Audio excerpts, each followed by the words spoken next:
মানে full time একটা job করে আসলে এই জিনিসগুলো করাটা অনেক টাফ, টাইম বের করা সব কিছুর জন্য। তো যত আগে থেকে শুরু করবে তত বেটার। আচ্ছা, এরপরে এই যে ফেজটা যে তোমার আস্তে আস্তে তোমার রেজুমেটাকে বিল্ড করা, এটা আসলে তোমার এখন থেকেই করতে হবে, মানে তোমার আন্ডারগ্রেড থেকে, কারণ ওই টাইমে তো নতুন করে অনেক কিছু করতে পারবো না। সো এখন ধরো একটা আন্ডারগ্রেড স্টুডেন্ট হিসেবে, ধরো থার্ড ইয়ার বা ফোর্থ ইয়ার স্টুডেন্ট হিসেবে, আমি যদি 1 বছর পরে মাস্টার্স করতে যেতে চাই, বা ধরো 2-3 বছর পরে পিএইচডি করতে যেতে চাই, তাহলে আমার সিভিতে কি কি থাকা উচিত? প্রথমত তোমার ডেভেলপমেন্ট এক্সপিরিয়েন্স লাগবে। যেহেতু তুমি কম্পিউটার সায়েন্সে, তোমার কিছু প্রজেক্ট লাগবে। প্রজেক্ট গুলো কোথেকে আসবে? তোমাদের বিভিন্ন কোর্সে অলরেডি তোমরা কিছু প্রজেক্ট করছো, So, ওই জিনিসগুলোকে যদি একটু সাজায় কিভাবে রাখতে পারো। আহ, তারপর হচ্ছে ফাইনাল ইয়ারে তোমরা হয়তো কিছু প্রজেক্ট করবা, থিসিস করবা। এর বাদেও তোমরা যদি আলাদা নিজেদের কিছু পেড প্রজেক্ট করো, ধরো ডেভেলপমেন্ট কমিউনিটিতে তোমরা কাজ করতেছো, তো ওই প্রজেক্ট গুলো সবগুলো যাতে একটা জায়গায় থাকে, যাতে সিভিতে মেনশন করতে পারো, গিটহাবের রিপোজিটরি লিংক দিয়ে দিতে পারলে আরো ভালো হয়। আচ্ছা, এরপরে রিসার্চ এক্সপিরিয়েন্স।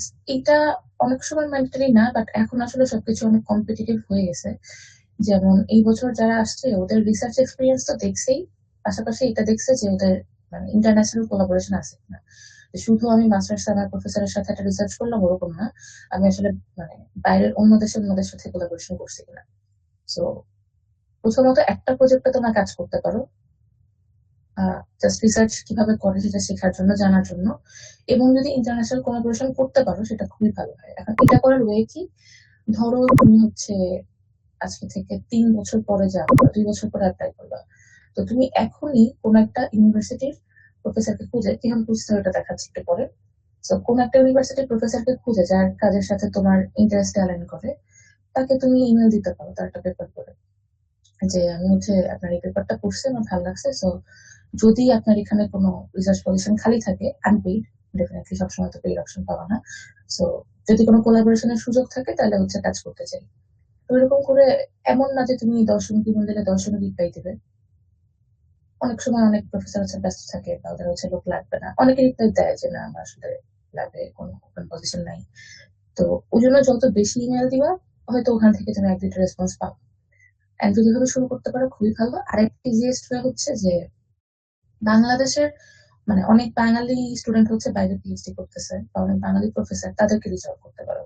তো বাঙালি পিএইচডি স্টুডেন্টদেরকে রিচ আউট করলে যেটা হবে যে ওদেরও অনেক সময় কোন একটা রিসার্চ প্রজেক্টের কাজে হচ্ছে হয়তো রিসার্চার লাগবে, তখন তাদের সাথে কোলাবোরেশন করে তোমার পেপারে হচ্ছে তাহলে ওই মানে সে বাঙালি বাট সে এখন যেখানে পিএইচডি করতেছে ইউনিভার্সিটি অ্যাফিলিয়েশনটা থাকবে আর কি। সো ওটা একটা ইন্টারন্যাশনাল কোলাবোরেশন হিসেবে কাউন্ট হবে। এগুলো হচ্ছে তোমার এখন থেকে কাজ, আহ যাতে সিভিতে অ্যাড করার মতো জিনিসপত্র থাকে। আচ্ছা, এরপরে যখন তুমি অ্যাপ্লাই করবা, তখন তোমার ধরো সাপোজ তুমি সেপ্টেম্বর অ্যাপ্লিকেশন ওপেন হবে, ওই বছরের জানুয়ারি, ফেব্রুয়ারি আর মার্চ থেকে তুমি এই কাজগুলো শুরু করতে পারবে। যত আগে করবো তত বেটার। তো এখন ইউনিভার্সিটি লিস্ট কিভাবে বানায় এই জিনিসটা আমরা একটু দেখি। তো আমরা হচ্ছে ফার্স্টে সিএস র্যাঙ্কিং এ যাবো। সো হ্যাঁ, তো সিএস র্যাঙ্কিং এ যাবো। এখানে যাওয়ার পরে তুমি দেখবা যে এখানে অনেকগুলা এরিয়া আছে, এখানে ফিল্টার করতে পারবা। সো যদি তুমি অল এরিয়া দিয়ে খুঁজো, যে সিএস এর যে কোনো এরিয়া দিয়ে, তাহলে হচ্ছে এরকম একটা লিস্ট আসবে। এখন ধরো তুমি স্পেসিফিক্যালি কোন একটা জিনিস খুঁজতে যাবে, ধরো আমি আমি অ্যাপ্লাই করছিলাম হচ্ছে এইচসিআই তে আর সফটওয়্যার ইঞ্জিনিয়ারিং, তো ধরো আমি সফটওয়্যার ইঞ্জিনিয়ারিং দিলাম। এখন সফটওয়্যার ইঞ্জিনিয়ারিং ইউনিভার্সিটি গুলো এখানে আসবে। এখানে তুমি কান্ট্রি সিলেক্ট করতে পারবা যে অস্ট্রেলিয়ার নাকি হচ্ছে, ধরো যে অস্ট্রেলিয়া হলে এরকম। দেন যদি হচ্ছে কি আছে,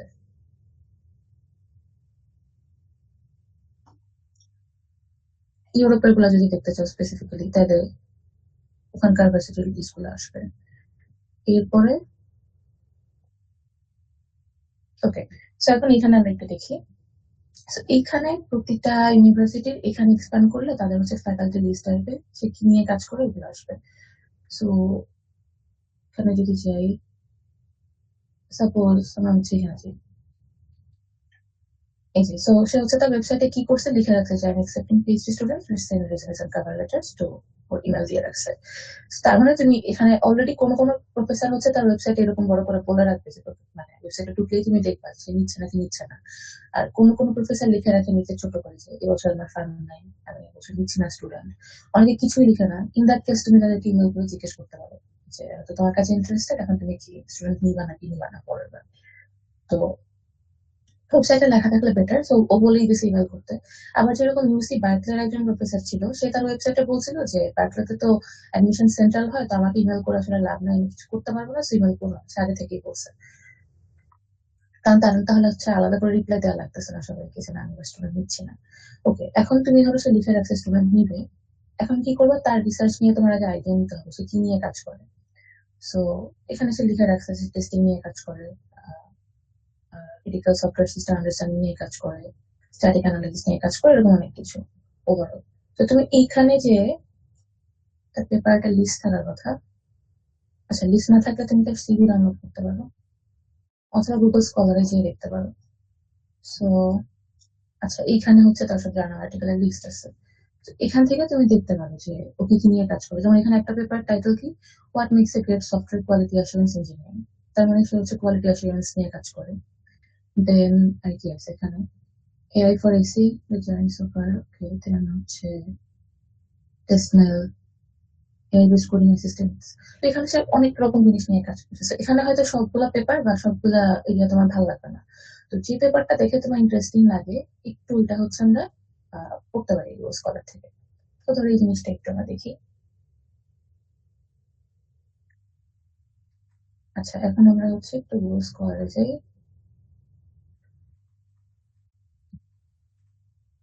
সো স্কলারে যাই, মনে করো পেপারটা লিখে সার্চ দিলাম, দেন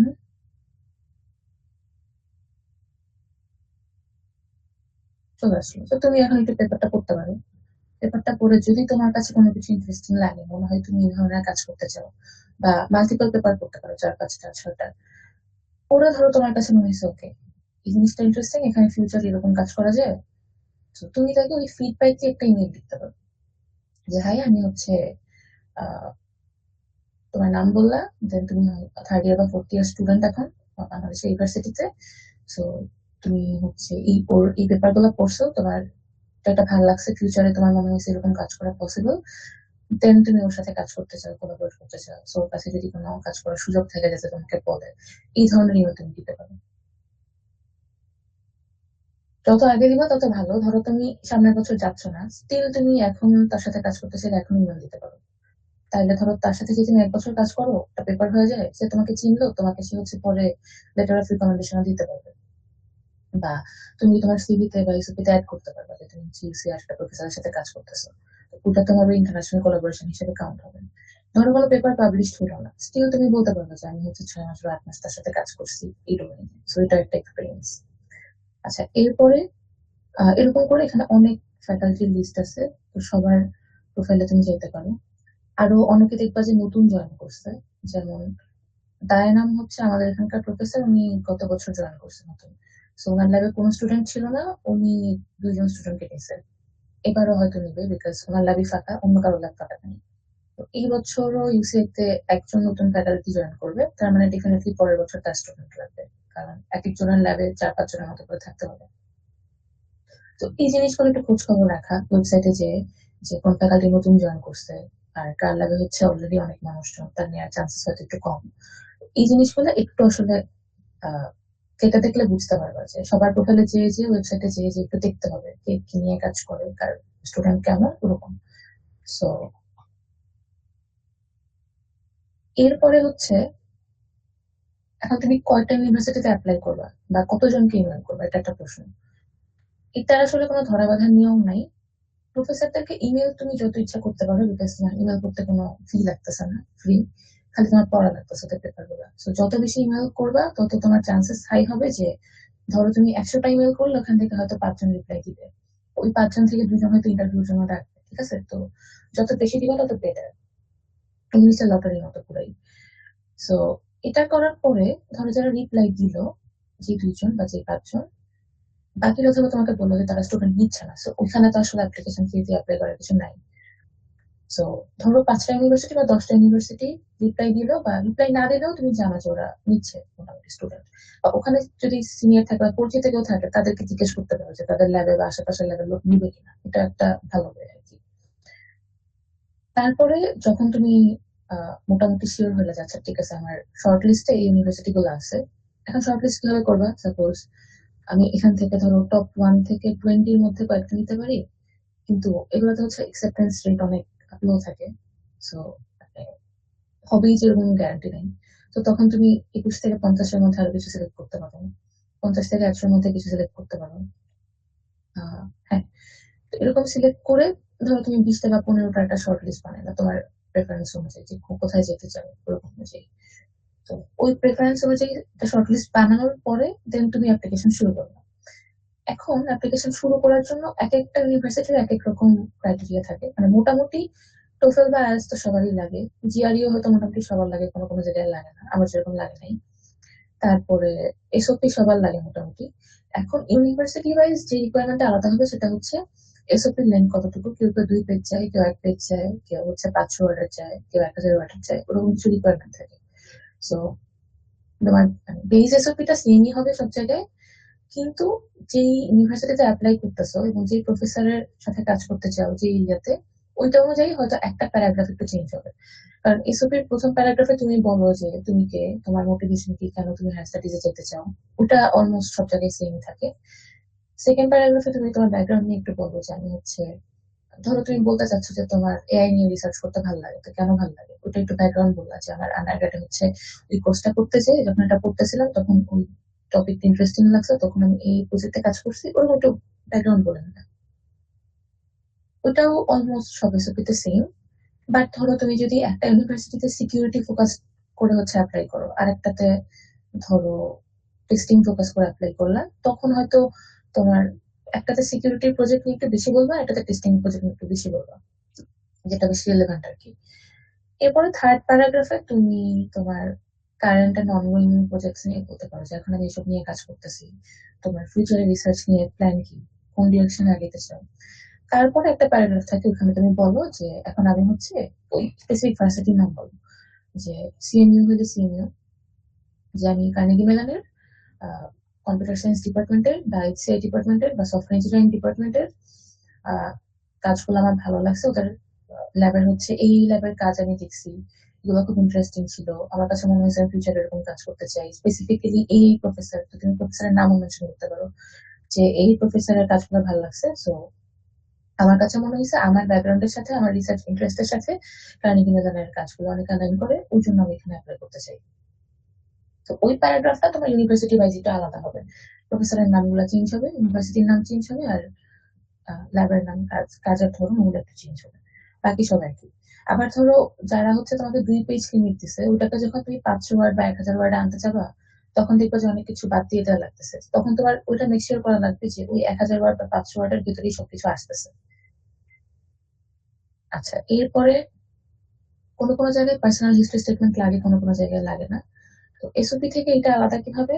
এসওপি তে মেনলি তুমি তোমার একাডেমিক জিনিসপত্র বলো, তুমি কি কি কাজ করছো, তোমার স্কিল কি কি। আর আহ, আরেকটা জিনিস, যেমন তোমার স্কিল গুলা কিন্তু তুমি সিভিতেও বলতেছো যে তুমি এটা একটা কাজ করতে পারো, ওখানে তুমি লিস্ট করতেছো সিভিতে। তাহলে এসওপি টা আলাদা কি হবে, ওখানে তোমার আসলে একটা স্টোরি বলতে হবে, একটা মোটিভেশন ক্রিয়েট করতে হবে, না তোমার মোটিভেশনের কারণটা বলতে হবে যে তুমি আসলে কেন বাকিদের থেকে আলাদা। কারণ ধরো একটা ইউনিভার্সিটিতে 100 জন অ্যাপ্লাই করছে, 200 জন অ্যাপ্লাই করছে পিএইচডি তে, ওখান থেকে ওরা নিবে 2 জনকে বা 3 জনকে। সো ওই 200-300 মানুষ থেকে তোমাকে ওরা কেন আলাদা করবে, হ্যাঁ মানে কেন তুমি ডিফারেন্ট, ওই জিনিসটা বা তোমার মোটিভেশনটা কেন একটু আলাদা, ওইটা তোমার বলতে হবে। আচ্ছা, এরপরে পার্সোনাল হিস্ট্রি স্টেটমেন্টে কি থাকে, ওইখানে তোমার অ্যাজ এ পার্সন তোমার ধরো অনেক রকম স্ট্রাগল থাকতে পারে, ধরো তোমার কোনো হেলথ ইস্যুস থাকতে পারে, তোমার কোনো ফ্যামিলি ইস্যুস থাকতে পারে, অনেক রকম ব্যারিয়ার তুমি ফেস করতে পারো তোমার একাডেমিক লাইফে, তো ওই ব্যারিয়ার গুলা তুমি কিভাবে পার করছো, এবং ওই ব্যারিয়ার গুলা থাকা সত্ত্বেও তুমি কিভাবে আহ, ধরো আন্ডারগ্রাড শেষ করছো বা এখন আহ, আরো হায়ার স্টাডিজ পার্সু করতে চাও। তো তোমার পার্সোনাল এক্সপিরিয়েন্স গুলো তোমাকে কিভাবে শেপ করছে, তোমার ইন্টারেস্টকে কিভাবে শেপ করছে, ওই জিনিসগুলো তুমি হচ্ছে এখানে লিখতে পারো। ধরো কেউ একজন অ্যাক্সেসিবিলিটি নিয়ে কাজ করে বা ব্লাইন্ড বা লো ভিশন মানুষদের জন্য সফটওয়্যার বানাতে চায়, তো ওইখানে সে হয়তো এরকম একটা মোটিভেশন বলতে পারে পার্সোনাল, যে হয়তো তার খুব রিলেটিভদের মধ্যে কেউ হয়তো লো ভিশন বা ব্লাইন্ড, তাদেরকে দেখে তার মনে হয়েছে যে ব্লাইন্ডের জন্য অ্যাক্সেসিবল কোনো কিছু নিয়ে কাজ করা উচিত, সেটাও যেতে পারে পার্সোনাল হিস্ট্রি স্টেটমেন্টে। তোমার কাজের পিছনে তোমার আসলে রিয়েল লাইফ মোটিভেশন কোনটা, তো এই জিনিসগুলো আসলে তুমি আহ লিখে তো ফেলতে পারবা একদিনে বসে, কিন্তু এই জিনিসটা আসলে তোমার মন মতো হবে না বা পারফেক্ট হবে না। তো এটা পারফেক্টলি লেখার উপায়টা কি, যে তোমার শুরু করতে হবে অনেক আগে। ধরো তুমি মার্চ এপ্রিলের দিকে ড্রাফট করা শুরু করলা, যে একটা ডকে মোটামুটি তোমার যা মনে হয় লিখলা, দেন তুমি হচ্ছে প্রথম ড্রাফটটা তোমার লিখতে হবে অন্য কারো এসওপি না দেখে। কারণ অন্য কারোটা দেখলে দেখা যায় কি ওরা যে স্টাইলে লিখছে ওটার মানে খুব ভালো একটা ছায়া পড়ে, যে ওটার মতো হয়ে যায়, ডুপ্লিকেট হয়ে যেতে থাকে। তো তুমি আগে নিজের মতো করে একটা এসওপি লিখবা, তুমি লিখে তারপর হচ্ছে বাকিদেরটা পড়বা ওরা কিভাবে স্ট্রাকচার করছে। অন্য যারা অলরেডি বাইরে পড়তে গেছে তাদেরকে পড়তে দিবা, তাদের ফিডব্যাক নিবা যে কোন কোন জায়গায় ইমপ্রুভ করতে হবে।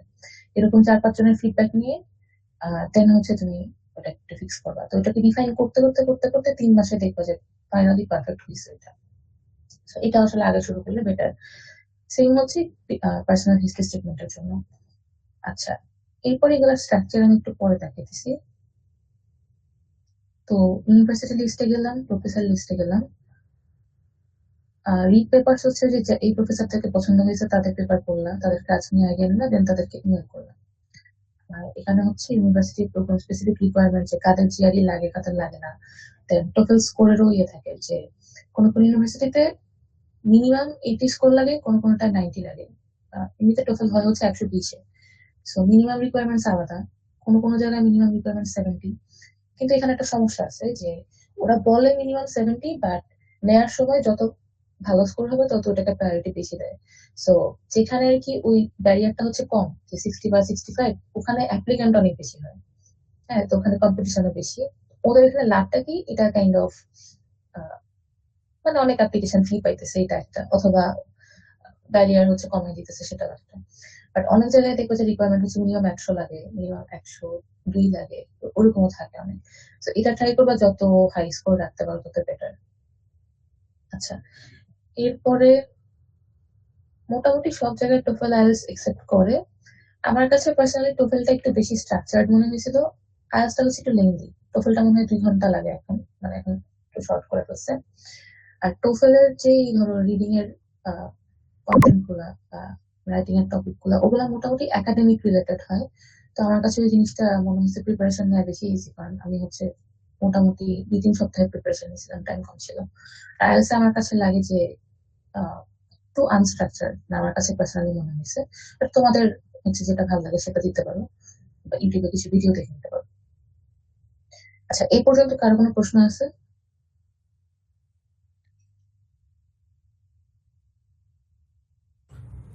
ম্যাম, ফাইন্যান্সিয়াল পার্ট গুলো নিয়ে একটু কথা বললে বেটার হইতো। আচ্ছা, ফাইন্যান্সিয়াল পার্ট নিয়ে যদি বলতে চাই, এখানে তোমার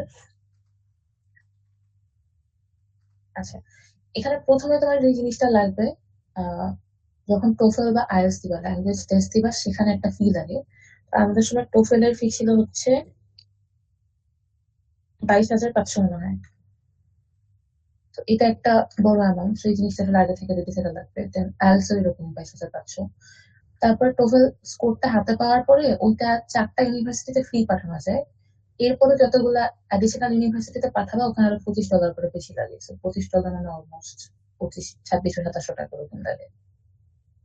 আর আইএলটিএস এ মনে হয় ওই জিনিসটা ভালো যে একবার আইএলটিএস স্কোর পেয়ে ফেলার পরে ইউনিভার্সিটিতে আলাদা করে পাঠানোর জন্য মনে হয় আলাদা টাকা দিতে হয় না, ওই জিনিসটা ভালো। তো ধরো আমি অ্যাপ্লাই করছিলাম টোটাল 7টাতে, তো আমার 4টা ফ্রি ছিল আর 3টার জন্য পে করা লাগছে। সো যদি কারো অনেক বেশি ইউনিভার্সিটিতে অ্যাপ্লাই করার প্ল্যান থাকে, তাহলে হচ্ছে আই থিঙ্ক স্কোর পাঠানোর ফি চিন্তা করলে আইএলটিএস বেটার। আচ্ছা, এরপরে ল্যাঙ্গুয়েজ টেস্ট দেওয়ার পরে জিআরইর জন্য মনে হয় আছে রেজিস্ট্রেশন ফি একটা, এমনই হবে সিমিলার কিছু একটা, আমি তো ইংলিশ নট শিওর, বাট এটা আশেপাশে হবে, যেটা 22,500। এরপর জিআরই স্কোর পাঠাতে টাকা লাগে কিনা আমি নট শিওর, ওটা একটু দেখতে পারো ওয়েবসাইটে যেয়ে। আচ্ছা, এটা গেল ল্যাঙ্গুয়েজ টেস্ট। এরপরে তুমি যে ভার্সিটি গুলোতে অ্যাপ্লাই করবা, এখানে অনেকগুলো থেকে ফ্রি, কোনো অ্যাপ্লিকেশন ফি লাগে না। যেমন কার্নেগি মেলন অলওয়েজ ফ্রি, ওদের কোনো প্রোগ্রামই মনে হয় অ্যাপ্লিকেশন ফি লাগে না। সো যেটা ফ্রি সেটা ডেফিনেটলি করবা, মানে এখানে তোমার আসলে হারানোর কিছু নাই। এরপরের যেগুলা ধরো ক্যালিফোর্নিয়া ইউনিভার্সিটি গুলা একটু সব থেকে বেশি এক্সপেন্সিভ, ওদের অ্যাপ্লিকেশন ফি ছিল $155 করে। এটা হচ্ছে ক্যালিফোর্নিয়ার গুলা, মানে হুইচ ইজ ভেরি হাই আর কি। অন্যান্য ইউনিভার্সিটি অনেকগুলো দেখবা যে $80-90 করে।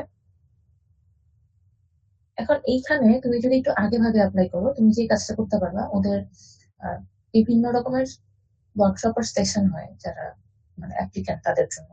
ওইসব সেশনে ওরা ওয়েবসাইটে বলে দেয়, ওই জন্য তোমার ওদের ওয়েবসাইট গুলোতে একটু চোখ রাখতে হবে আর কি, যে অ্যাডমিশনের যে পেজ গুলা বা পোর্টাল গুলা, ওখানে একটু চোখ রাখতে হবে যে কখন ওরা সেশন নেয়, এবং ওরা বলে দেয় যে আমরা সেই সেশনে তোমাদেরকে কিছু কি বলে মানে ডিসকাউন্ট কুপন দিব, বা ফ্রি অ্যাপ্লাই করতে পারবা, ওটার জন্য তোমাকে কিছু নাম কি ভুলে গেছে জিনিসটা, কুপন টাইপের কিছু একটা দেয়। সো যারা হচ্ছে সেশন অ্যাটেন্ড করে তারাই হচ্ছে ওটা পায়। সো ওই সেশন গুলো যদি অ্যাটেন্ড করো তাহলে অনেক জায়গায় তুমি হচ্ছে ফ্রিতে ইয়ে করতে পারবা, অ্যাপ্লাই করতে পারবা। অথবা আরেকটা কাজ যেটা করতে পারো, তুমি ওই ইউনিভার্সিটি গুলার গ্রাজুয়েট কোঅর্ডিনেটর যারা থাকে ওদেরকে একটু আগে ভাগে ইমেল করতে পারো। ধরো তুমি ফেব্রুয়ারি মার্চের দিকে বা এপ্রিলের দিকে ইমেল করবা যে আমি তো অ্যাপ্লাই করতে চাই, বাট আমি আসলে এখনো স্টুডেন্ট, আন্ডারগ্রেড স্টুডেন্ট, আমার আসলে কোনো ইনকাম নেই, তো আমার জন্য এত হাই অ্যাপ্লিকেশন ফি দেওয়াটা অনেক টাফ। ওই কারণে যদি হচ্ছে তোমরা অ্যাপ্লিকেশন ফি হচ্ছে আমাকে মানে ফ্রি করে দিতে পারো, আমার বেটার আর কি। তো এরকম ইমেল করলে একটু কনভিনসিংলি ওরা অনেক সময় করে দেয় জিনিসটা ফ্রি। আগে ভাগে ওই ইমেল করার কাজটা করতে পারো। যারা তোমাকে ফ্রি করে দিবে সেই জায়গাগুলোতে অ্যাপ্লাই করলে, আর যেখানে হচ্ছে মানে কোনো ডিসকাউন্ট দিবেই না, অ্যাপ্লিকেশন ফি দিয়ে অ্যাপ্লাই করতেই হবে, ওইটা তোমার আসলে খুব শিওরলি অ্যাপ্লাই করতে হবে যে র্যান্ডম একটাতে অ্যাপ্লাই করলাম যে আমার সাথে রিসার্চ ইন্টারেস্ট মিলতেছে না, স্টিল আমি অ্যাপ্লাই করতেছি, জাস্ট অ্যাপ্লাই করা লাগবে দেখে ওই কাজটা করো না। যার সাথে তোমার ইন্টারেস্ট অ্যালাইন করে, বা যে প্রফেসর ধরো তোমাকে রিপ্লাই দিছে, মোটামুটি একটা গ্যারান্টি দিছে যে আচ্ছা, ঠিক আছে তোমাকে নিবো, না আগে ইন্টারভিউ নিয়ে ফেলছে, তো গ্যারান্টি দিয়ে তোমাকে বলছে এখন তুমি অ্যাপ্লাই করো সেন্ট্রালি। ওই গ্যারান্টেড জায়গাগুলোতে তুমি হচ্ছে অ্যাপ্লিকেশন ফি দিয়ে অ্যাপ্লাই করতে পারো, বা যেগুলাতে তোমার মনে হয় তুমি কনফিডেন্ট যে, যদিও পুরাটাই আসলে তুমি 100% শিওর হয়ে বলতে পারতেছো না ওখানে হবে কিনা, বাট মোটামুটি কনফিডেন্ট যে সব কিছু অ্যালাইন করতেছে, সো আই গেস মানে এটা আমার জন্য বেটার ফিট, ওই জায়গাগুলোতে তুমি অ্যাপ্লাই করতে পারো। স্টিল এখানে তোমার আর কি একটা ভালো অ্যামাউন্টের প্রিপারেশন লাগবে। ওই কারণে সবাই যেটা করে যে আন্ডারগ্রেড শেষ করে কোথাও একটা চাকরি করে 2 বছর, টাকা পয়সা একটু জমায়, দেন চাকরি করে তখন হচ্ছে অ্যাপ্লিকেশন ফি টাকাগুলো আর কি ম্যানেজ করে। এখন আমি ওই অপশন গুলোতে আসি যেখানে তোমার অ্যাপ্লিকেশন ফি লাগবে না, নিজের দিক থেকে খরচ অনেক কম। ওইটার জন্য আমার কাছে বেটার অপশন মনে হয় যে ইউএসএ তে শুরুতেই পিএইচডি অ্যাপ্লাই না করে মাস্টার্সটা যদি ইউরোপে করো। সো ইউরোপে করার জন্য একটা ভালো অপশন হচ্ছে ইরাসমাস মান্ডাস স্কলারশিপ। ওরা তোমার দেশ থেকে তুমি ওখানে যে যাবা, তোমার প্লেন ফেয়ার সহ 1 বছরের মানে বছরে একবার দেশে আসার প্লেন ফেয়ার সবকিছু কভার করে, তো এটা খুব একটা ভালো ডিল আর কি। সেভ করতে হবে না।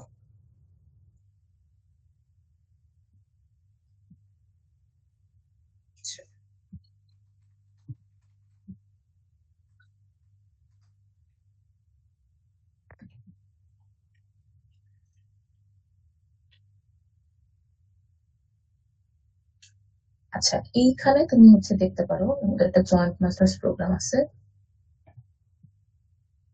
প্রোগ্রামগুলো কোথায় এটা আছে?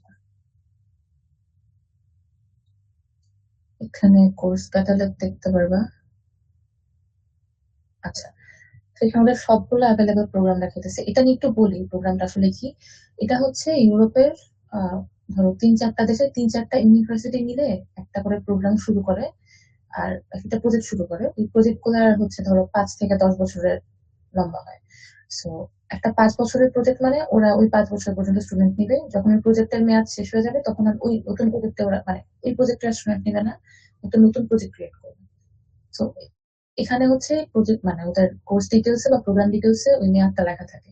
সো তুমি যদি ধরো 2027 সালে অ্যাপ্লাই করো মাস্টার্স এর জন্য, তোমার তার মানে তুমি 2028-এ ক্লাস শুরু করতেছো, তোমার ক্লাস শেষ হবে যদি 1.5 বছর বা 2 বছরের প্রোগ্রাম হয় 2030-এ। তোমার আসলে ওই প্রোগ্রাম গুলোতে অ্যাপ্লাই করতে হবে যেটার মেয়াদ 2030 বা তারপরে পর্যন্ত আছে। এখন যেটার মেয়াদ আসলে 28-এ শেষ হয়ে যাবে, ওটা অ্যাপ্লাই করে তো লাভ নাই, বিকজ প্রোগ্রাম শেষ হওয়ার পরে তো তোমার মাস্টার্স এর ফান্ডিং ওরা দিবে না। So, ওটা একটু দেখে অ্যাপ্লাই করতে হয়। So, প্রতি বছর ওয়েবসাইটে ক্যাটালগটা হচ্ছে আপডেট করে। সো এখন তুমি এখানে কোন কোন দেশে যেতে চাও ওইটার মধ্যে সিলেক্ট করতে পারো, বাট ওটা থেকে বেশি ইম্পর্টেন্ট হচ্ছে এটা ফিল্ড অফ স্টাডি। সো আমাদের সাথে যায় হচ্ছে কোনটা কোনটা, information science and engineering, IT, আচ্ছা আর কোনো কিছু আমাদের সাথে যায় না। সো এই দুইটা দিয়ে ফিল্টার করে যদি এখন আমি সার্চ করি, তাহলে এখানে 20টা প্রোগ্রাম আছে যেটা আমাদের সাথে যায়। যেমন একটা হচ্ছে এখানে সাস্টেনেবল ট্রান্সপোর্টেশন আর ইলেকট্রিক পাওয়ার সিস্টেমস নিয়ে, এটা এই স্কোয়াডটা আমাদের সাথে যায় না, ট্রিপল এর লোকজনের সাথে যায়। তারপর রিনিউয়েবল এনার্জি, এটাও না। আচ্ছা এটা কেমন আসছে, অর্গান আর্কিটেকচার, তো কি ঠিক আছে? আচ্ছা ওকে। তারপর এটা হচ্ছে data intensive intelligence software systems, এটা তো আমাদের সাথে যায়। সো এটা যদি আমি একটু ডিটেলস দেখি,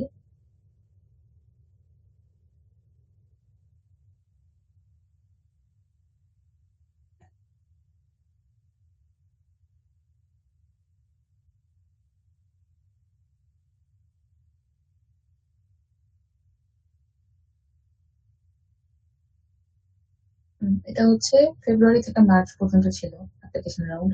সো নেক্সট ইয়ার আবার এরকম জানুয়ারি থেকে মার্চের মধ্যে ওপেন হবে।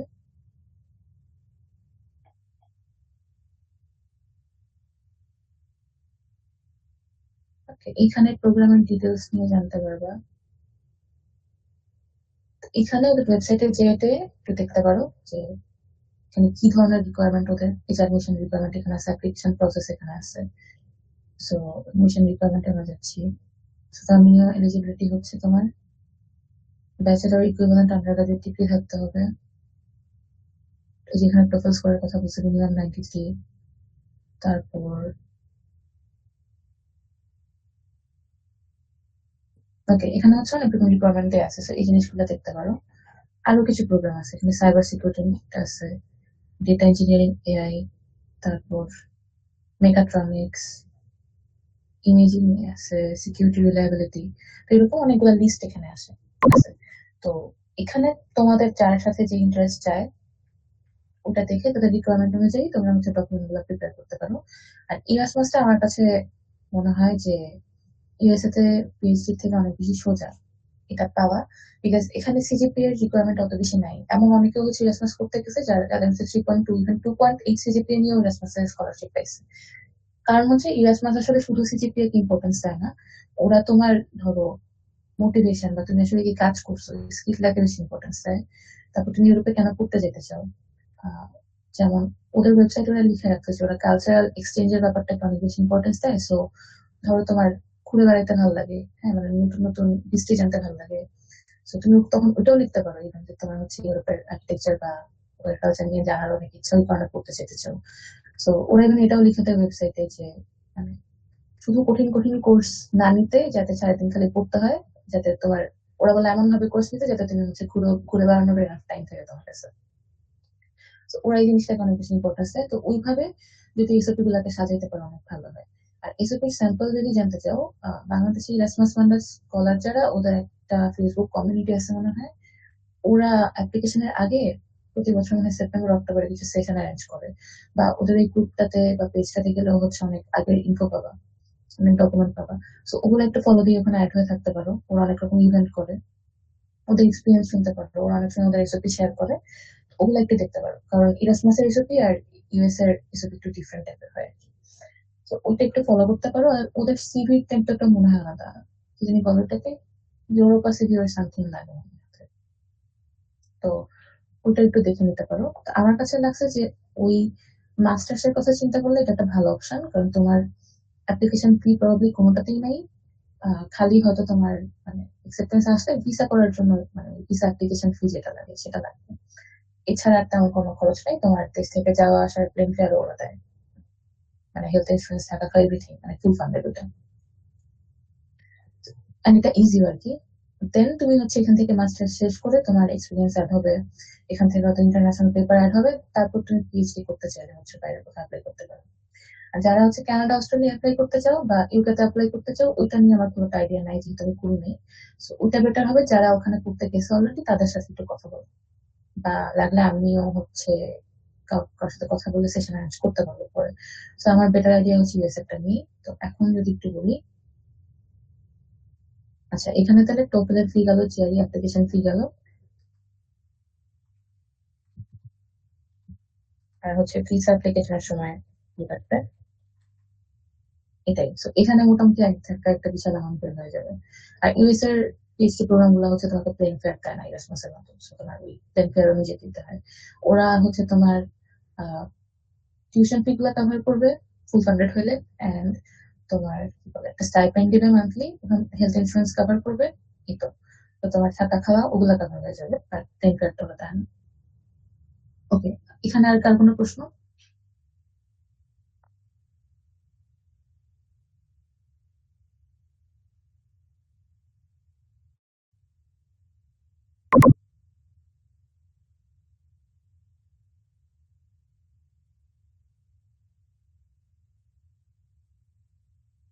হ্যাঁ, একটু কঠিন ফান্ড পাওয়া।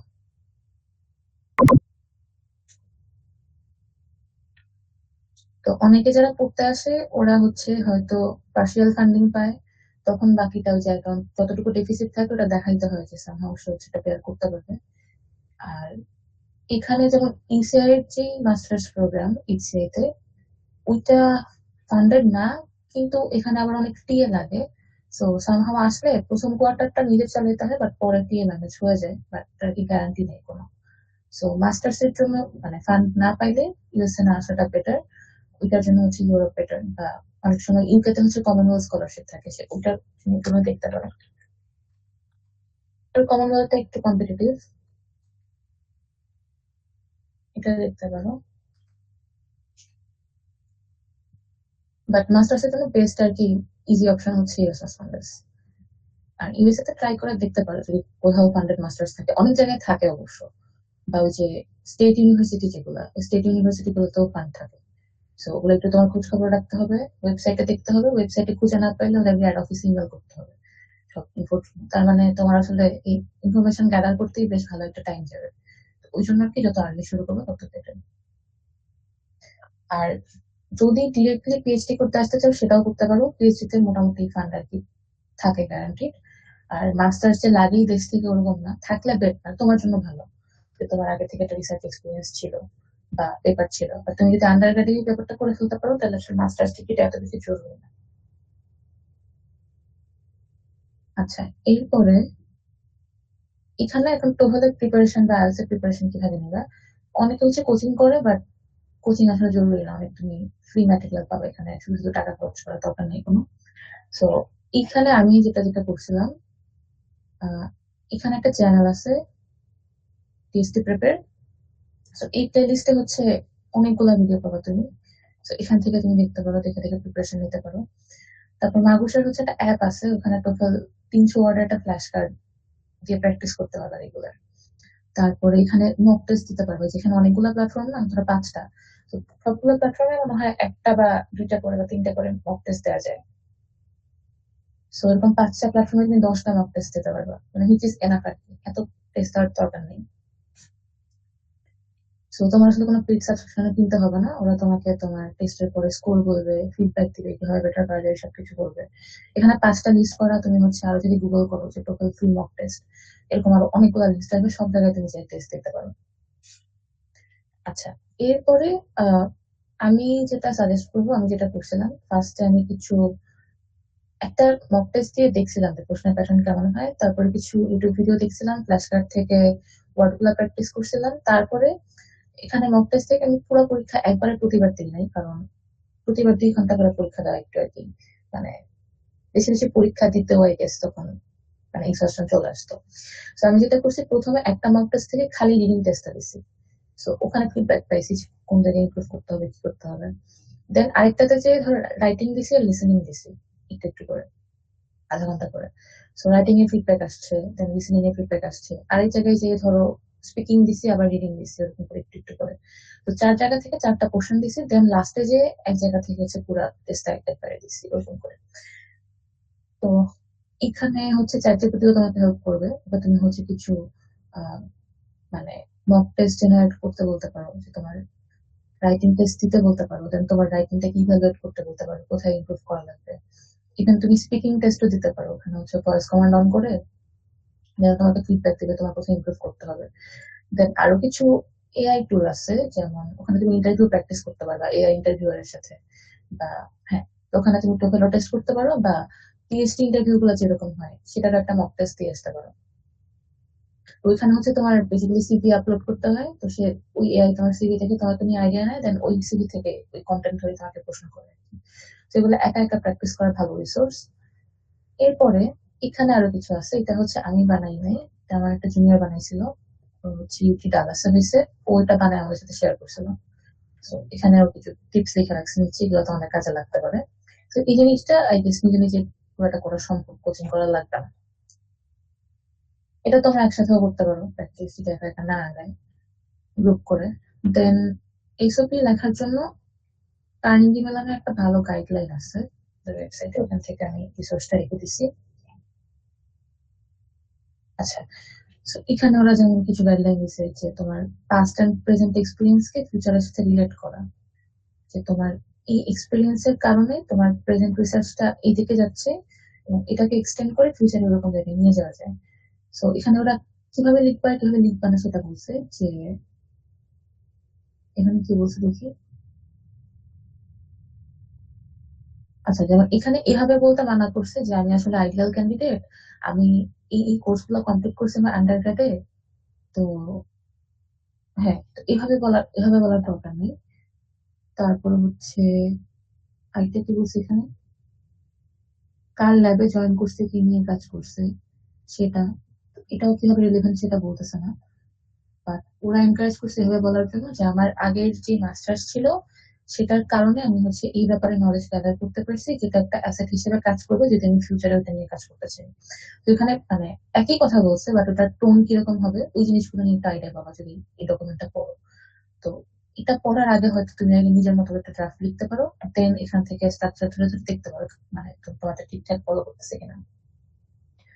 তারপরে কোয়ালিফিকেশন ইলাবোরেট করা, যেমন একটা হইতে পারে যে তোমার সিভিতে তুমি অলরেডি লিখতেছো যে তুমি মাস্টার্স করছো, আর ওই মাস্টার্স করে তোমার কি কি রিসার্চ স্কিল গেইন করছো ওইটা নিয়ে হয়তো একটা স্টোরির মতো করে সেটা বলতে পারো। তারপর স্পেসিফিক্যালি বলা যে কেন এই ইউনিভার্সিটি তোমার জন্য বেস্ট। এখন ধরো আমি কাজ করতে চাই সফটওয়্যার ইঞ্জিনিয়ারিং এ, বাট আমি অ্যাপ্লাই করলাম এমন জায়গায় যেখানে কোনো সফটওয়্যার ইঞ্জিনিয়ারিং কেউ কাজই করে না। সো ওটা তো একটু কেমন weird হয়ে গেল। সো আমার আসলে এমন জায়গায় অ্যাপ্লাই করতে হবে যেখানে এসি নিয়ে কাজ করার লোকজন অনেক বেশি, যাদের এসি ট্র্যাক ভালো।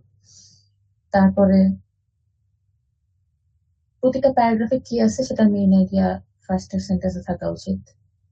তারপর ওয়ার্ড স্পেস কাজে লাগানো উচিত, যেমন এখানে দেখো অনেক ওয়ার্ড স্পেস রাখছে, জায়গা নষ্ট হচ্ছে, তোমার তো আসলে পেজ লিমিট তো ফিক্স করা। তো এরকম করলে তেমন জায়গা নষ্ট হচ্ছে না আর কি, পুরো জায়গাটাকে ইউটিলাইজ করতে হবে। এই তো এখানে আর কিছু এফএকিউ দেওয়া আছে, এই জিনিসগুলো একটু ভালো মতো পড়লে তোমাদের আইডিয়া হবে। তারপরে তোমার লেখা শুরু করলে যখন যদি ফিডব্যাক লাগে তখন বললো। আচ্ছা, এরপরে হচ্ছে এখানে একটা রেকর্ডেড ওয়ার্কশপ আছে ইউটিউবে, এটাও দেখতে পারো। এটা মনে হয় কার্নেগি মেলনেরই, এখান থেকে আইডিয়া পাবা। পার্সোনাল হিস্ট্রি স্টেটমেন্ট কিভাবে লিখতে হয় এটাও হচ্ছে কার্নেগি মেলনের একটা লিস্ট আছে। সো ওদের ওটা আমরা সবাই ফলো করছিলাম, বিকজ কার্নেগি মেলন হচ্ছে র্যাঙ্কিং এ ফার্স্ট আর কি, সফটওয়্যার ইঞ্জিনিয়ারিং সব এরিয়া মিলায়ও মনে হয়। হ্যাঁ, কম্পিউটার সব এরিয়া মিলায়ও হচ্ছে এটা র্যাঙ্কিং এ ফার্স্ট। আর ওয়ার্ল্ডে মনে হয় world ranking A third or something. So ওদের অনেক গুছানো রিসোর্সেস আছে ওখানে। আচ্ছা, এটা গেল বিচিস। এরপর একাডেমিক সিভি কিরকম হবে ওইটার ওখানটা টেমপ্লেট আছে, ওটা সবাই ফলো করে।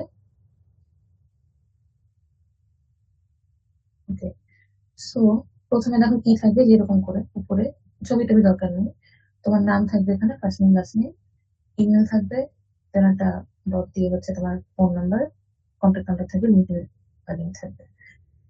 তারপরে এখানে হচ্ছে তুমি এডুকেশনের সেকশনটা থাকবে, তুমি কোথা থেকে পড়াশোনা করছো, এটা কোথায়, কোন দেশে, দেন তোমার ডিগ্রির পুরো নামটা, ধরো bachelor of science in software engineering এরকম, কবে দেওয়া হয়েছে, ধরো 2020-এ। দেন যদি গ্রাজুয়েট করে না থাকো অলরেডি, এটা কোন কেসে অনেকে হচ্ছে তোমার 6টা সেমিস্টারের ট্রান্সক্রিপ্ট দিয়ে অ্যাপ্লাই করা যায় আসলে। তুমি এভাবে অ্যাপ্লাই করতে পারো যে আমি তো এখন ফোর্থ ইয়ারের শুরুতে, তো তোমার অ্যাপ্লিকেশন প্রসেস শেষ হইতে তো 1 বছর লাগবে, ততদিনে তুমি তো পাশ করে বের হয়ে যাবে। তো এখানে তোমার ওই প্রবাবল ডেট অফ গ্রাজুয়েশনটা লিখতে পারো নিজের। তারপরে হচ্ছে ওখানে জিপিএ লিখতে পারো, ওটা লাগবে। তারপরে যদি স্পেসিফিক কোনো কোর্স ওয়ার্ক মেনশন করতে চাও তোমার লিস্টের প্রোগ্রামের সাথে অ্যালাইন করে, ওটা ম্যান্ডেটরি না। আর যদি থিসিস করে থাকো মাস্টার্সে, তখন কি নিয়ে থিসিস করছো সেটা টাইটেলটা দেয়া, একটু ব্যাখ্যা করা এক লাইনে যেটা কি নিয়েছিল। যেমন এখানে একটা এক্সাম্পল দিছে যে এডুকেশন কার্নেগি মেলন, ওখানে মাস্টার্স ছিল, জিপিএ এত ছিল, কবে পাস করে বের হয়েছে, তারপর আইআইটি তে পড়ছে। ওকে, এইভাবে দেন কোর্স ওয়ার্ক গুলো এভাবে থাকতে পারে যে গ্রাজুয়েট কোর্স ওয়ার্ক কি কি ছিল, মেশিন লার্নিং করছো, কম্পিউটার ভিশন করছো, ওইটা কখন কাজে লাগবে যে তুমি যদি কোনো মেশিন লার্নিং এর প্রোগ্রামে অ্যাপ্লাই করতেছো, তখন এটা থাকা, মানে ওরা তোমার ট্রান্সক্রিপ্ট তো দেখবে কি কি কোর্স ছিল, তো এটা থাকতেই হবে এমন না। আমার যেমন ছিল না এই সেকশনটা, বাট রাখতে পারো। আবার ওখানে জায়গার ব্যাপার আছে যে একাডেমিক সিভি সবাই প্রেফার করেন 2 পেজের বেশি হওয়া উচিত না, 3 পেজ ওকে যদি তোমার অনেক কন্টেন্ট থাকে আর কি রাখার মতো। তো এটা একটু মাথায় রাখা লাগবে কতটুকু জায়গা নিচ্ছে। তারপরে এখানে এডুকেশন দিছে আর কি, স্কিল সেকশন থাকবে। যেমন এখানে ইন্টার্নশিপ এক্সপিরিয়েন্স দিছে, এখানে যে কোন কোম্পানিতে কাজ করছে, তার লোকেশন কি, কবে কাজ করছে, কোন পোস্টে কাজ করছে। তারপরে এখানে পয়েন্ট করে সে আসলে শুধু যে কাজ করছে সেটা লিখে নাই, যেমন সে হচ্ছে একটা লেটার 4 উইক প্রজেক্ট ইভালুয়েট, মানে তার এক্সাক্ট কাজটা লিখছে যে আমি 4 সপ্তাহ ধরে একটা প্রজেক্ট লিড করছি, তারপর এই জিনিসটা ডেভেলপ করছি, তারপর এটা এই প্রজেক্ট প্রপোজাল রেডি করে প্রেজেন্ট করছি একদম, মানে যাতে তোমাকে আইডিয়া দেয় তোমার কাজগুলো কি নিয়ে ছিল, এরকম স্পেসিফিক করে লিখতে হবে তুমি কি করছো ওখানে। বা তুমি যখন তোমার আন্ডার প্রজেক্ট গুলোর কথা লিখবে, তখন ওখানে এভাবে লিখতে হবে যে ওকে এটা বানাইছি, এজটাকে এই কাজ করে, যে ওইটা পড়েই তোমার আইডিয়া হয়ে যায় তুমি কি করছো। কারণ ধরো তুমি গিটহাবের লিঙ্ক দিলেও, মানে অনেক অনেক অ্যাপ্লিকেশন আছে, তো সবার আসলে টাইম থাকে না যে গিটহাবে যে কোটায় কোটায় তোমার পুরো প্রজেক্ট দেখবে। তো আসলে তোমার সিভিটাতেই ওরা হচ্ছে চোখ বলে দেয় এক নজর। So, ওখানে যদি মানে ইনিশিয়ালি স্ক্রিনিং হয়, ওটা আগে তোমার পার করতে হবে, দেন হয়তো আরো কোটায় কোটায় আপনি দিলে যে দেখবে। তারপর এখানে যে প্রজেক্টের কথা লিখছে, যে একাডেমিক প্রজেক্ট ছিল এটা, intelligent indoor emergency response system. তারপর ওকে, ডিটেল লিখছে এখানে কিসের পার্ট হিসেবে, কোর্স প্রজেক্ট এখানে তুমি ইনক্লুড করতে পারো। তারপরে এখানে একটা ফর্মুলা দিছে যে কিভাবে লেখা উচিত, যে কি করছো, যে ধরো ডেভেলপ একটা অ্যাকশন ভার্ব, দেন কনটেক্সট যে কি করছো কিভাবে করছো, দেন রেজাল্ট যেটা করার কারণে কি হয়েছে, কি আউটকাম আসছে। তারপরে স্কিল এভাবে দিতে পারো যে প্রোগ্রামিং ল্যাঙ্গুয়েজ শিখতে পারো, সফটওয়্যার, তারপর কম্পিউটিং এনভায়রনমেন্ট। তারপর এখানে তোমার কো কারিকুলার এক্সট্রা কারিকুলার জিনিসপত্র দিতে পারো, যে ধরো তুমি হচ্ছে কোন একটা ক্লাবের প্রেসিডেন্ট ছিলা, কোন একটা ওয়ার্কশপের মেন্টর ছিলা, এই জিনিসগুলো দিতে পারো। চাইলে আগের মতো বুলেট পয়েন্ট করে অ্যাডও করতে পারো, যেখানে তুমি কি শিখছো, কি কি প্রোগ্রাম অর্গানাইজ করছো। ধরো তোমরা তোমাদের ক্লাবে হচ্ছে সেশন নিছো কম্পিউটার প্রোগ্রামিং এর, ওই জিনিসটা তুমি বলতে পারো যে আমি হচ্ছে 2 বছর ওখানে মেন্টর ছিলাম, এতজন স্টুডেন্টকে আমি হচ্ছে ওদের ক্লাস নিয়েছি, ওদেরকে পড়াইছি। আউটকাম বলতে পারো যে ওরা হচ্ছে এখানে এখানে পার্টিসিপেট করছে বা এতগুলো কন্টেস্ট করছে। আউটকাম অলওয়েজ নেসেসারি না, যদি বলার মতো হয় তাহলে বলতে পারো। তারপরে হচ্ছে এখানে যদি পাবলিকেশন থাকে, কি কি পেপার পাবলিশ হয়েছে ওইটা লিস্ট দিতে পারো। তো এটা ইম্পর্টেন্ট। এখন এখানে সিকোয়েন্সটা কি হবে সেটাও ম্যাটার করে। যদি তোমার রিসার্চ এক্সপিরিয়েন্স অনেক থাকে, তাহলে পাবলিকেশন লিস্টটা সবার উপরে রাখতে পারো এডুকেশনের পরে। আমি হচ্ছে এটা করছিলাম। আমার যদি পাবলিকেশন অল্প থাকে, ধরো একটাই, তখন আর যদি প্রজেক্ট অনেক বেশি থাকে, তখন হচ্ছে প্রজেক্টটাকে উপরে রাখতে পারো, দেন পাবলিকেশন রাখতে পারো। এটা ডিপেন্ড করে, মানে তোমার মেইন কথা হচ্ছে তোমার সিভিটা সেল করতে হবে, এন্ড তোমার সিভি প্রথম পেজ থেকে সেকেন্ড পেজে যেটা মানুষ চায় ওটা এনশিওর করতে হবে। তো ওইটাও একটু সময় নিয়ে করা উচিত, কারণ অনেকবার ডিফাইন করার পরে দেখবা যে তোমার বারবার সিভির ফরম্যাট চেঞ্জ হইতেছে, কন্টেন্ট চেঞ্জ হইতেছে। তো এটা আসলে এক রাতে করলে হবে না। দেন তুমি যদি কোনো কনফারেন্সে প্রেজেন্টেশন দিয়ে থাকো সেটা অ্যাড করবা, না থাকলে নাই। এই তো। So, এখানে একটা এই যে স্ট্রং ভার্বের লিস্টে আছে কোন ভার্ব গুলো আসলে অ্যাড করা উচিত, কারণ অনেক সময় ইনিশিয়াল স্ক্রিনটা হচ্ছে মানে অটোমেটেড ওয়েতে হয়, তো তখন এটা হেল্প করে। তো এখানে একটা স্যাম্পল সিভিও দেওয়া আছে, এই ফরম্যাটে তোমরা তোমাদেরটা বানায় ফেলতে পারো।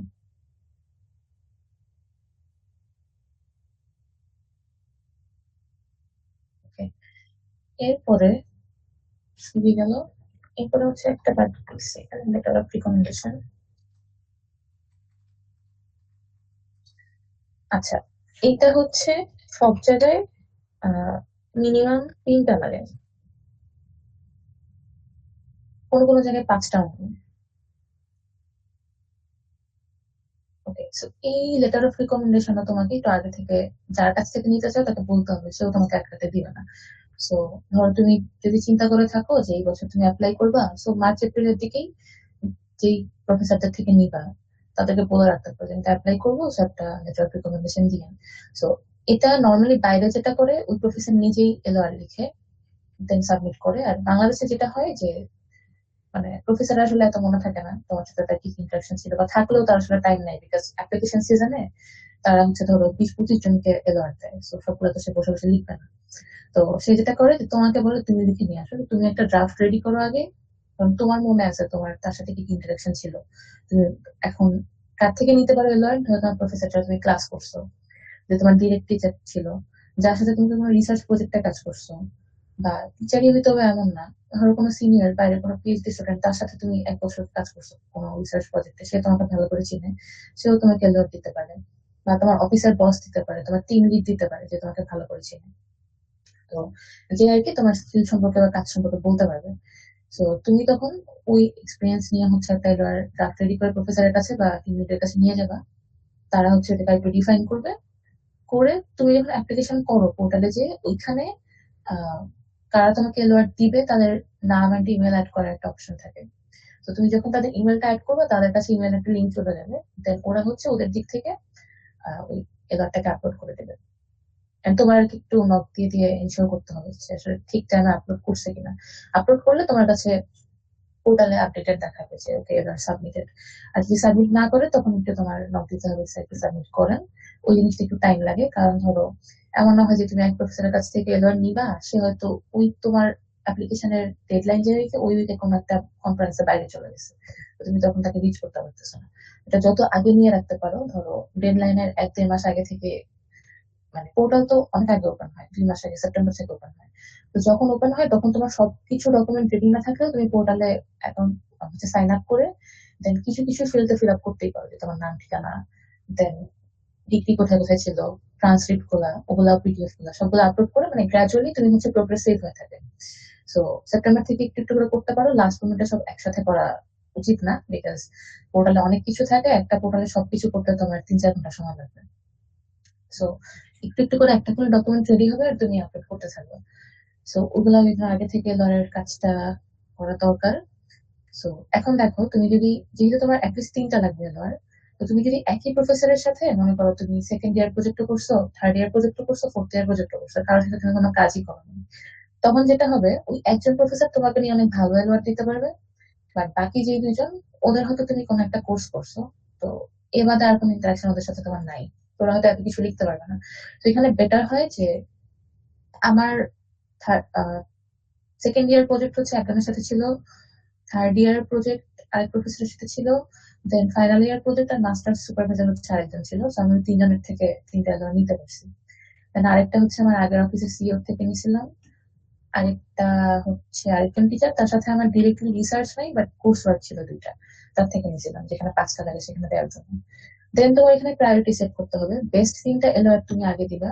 আর যেই 2টা হচ্ছে খুব একটা স্ট্রং না, যাদের সাথে বেশি ইন্টারাকশন নাই, ওই 2টা হচ্ছে 4 আর 5 নম্বরে থাকবে। আচ্ছা, এরপরে এটার জন্য তোমার তাহলে এখন থেকে প্রিপারেশন নেওয়া উচিত। কি হবে, তোমার আসলে তোমার টিচারদের সাথে বা যেটা বললাম যে বাইরে পিএইচডি স্টুডেন্ট যারা, তাদের সাথে কোলাবোরেশন করতে চাও, এখন থেকেই কাজ করা উচিত। কারণ র্যান্ডমলি একটা মানুষের সাথে 1 মাস কাজ করে তুমি হয়তো এবার চাইতে পারবে না, বাট কারোর সাথে তুমি 1-1.5 বছর কাজ করলে তখন তুমি আসলে এবার চাইতে পারবে তার কাছে, কারণ সে তখন তোমার সম্পর্কে জানে। দেন ওকে, দেন আসে অ্যাপ্লিকেশন প্রসেস। অ্যাপ্লিকেশন প্রসেস যদি এখানে আমরা একটু দেখি, কোথায় অ্যাপ্লাই করবো, senior PhD application. Okay, so PhD in computer সায়েন্সে ধরো আমরা অ্যাপ্লিকেশন করবো। সো পোর্টাল কোথায়,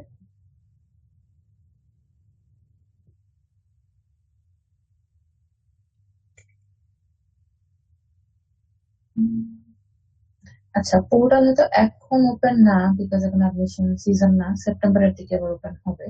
তখন তুমি এখানে ঢুকলে এখানে একদম সামনেই দেখবা যে অ্যাপ্লিকেশন ওপেন, ডেট টাইম হচ্ছে December 15।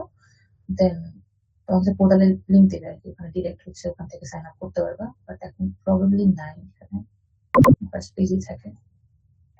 আচ্ছা এখন নাই, তোমরা সেপ্টেম্বরে দেখতে পারো। তো পোর্টালে হচ্ছে অনেকগুলো ফিল্ড থাকে। সো প্রথমেই মানে অনেক আগে থেকেই ওখানে লগ ইন করার সুবিধা হচ্ছে তুমি দেখতে পারবা যে এক এক ইউনিভার্সিটিতে পোর্টালটা এক এক রকম হয়, কিছু বেসিক জিনিস সেম, বাট কিছু অ্যাডিশনাল কোয়েশ্চেন থাকে। যেমন ইউআইইউসি আরবানা শ্যাম্পেনের হচ্ছে পার্সোনাল হিস্ট্রি স্টেটমেন্ট মনে হয় আলাদা নেয় নাই, কিন্তু হিস্ট্রি স্টেটমেন্টের যে কোয়েশ্চেন গুলো থাকে ওগুলো আলাদা আলাদা টেক্সট ফিল্ড দিয়ে মানে অপশন ছিল ওখানে ইনপুট দেওয়ার। সো তোমার তাহলে একটা ভালো আইডিয়া হবে যে ওখানে কি কি ডকুমেন্ট তোমার দরকার, কারণ লাস্ট মোমেন্টে ফিল আপ করতে বসে দেখবে অনেক কিছু রেডি না তোমার। ওকে, তারপরে হচ্ছে অ্যাপ্লাই করবা।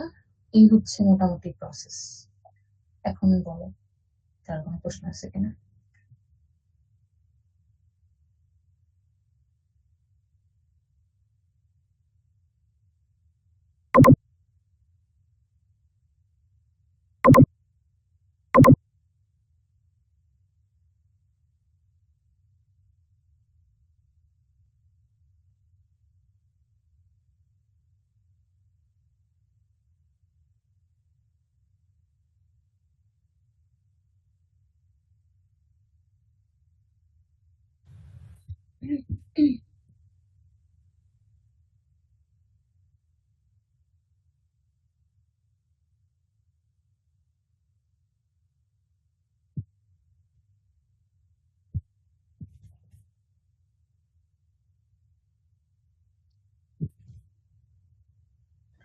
আচ্ছা। হুম,